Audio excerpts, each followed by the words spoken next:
Welcome to పూరా local. Tirumala వెళ్లే తెలంగాణ భక్తులకు టీటీడీ గుడ్ న్యూస్ చెప్పింది.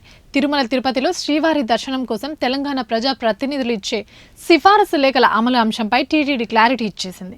మార్చి 24 నుండి సిఫారసు లేఖలు అమలు చేస్తామని టీటీడీ తెలిపింది. ఇందులో భాగంగా వీఐపీ బ్రేక్ దర్శనాలకు సంబంధించి తెలంగాణ ప్రజా ప్రతినిధుల నుండి సిఫారసు లేఖలను ఆది సోమవారాల్లో మాత్రమే స్వీకరించబడుతుందని టీటీడీ స్పష్టం చేసింది.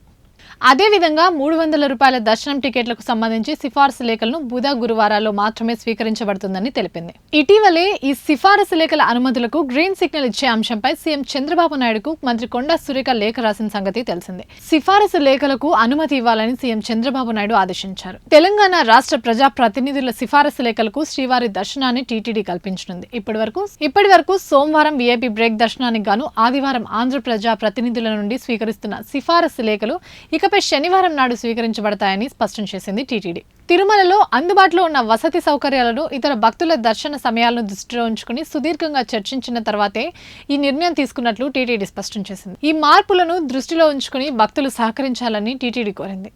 ఇవి ఇప్పటివరకు ఉన్న అప్డేట్స్. మరిన్ని అప్డేట్స్ కోసం చూస్తూనే ఉండండి పూరా లోకల్.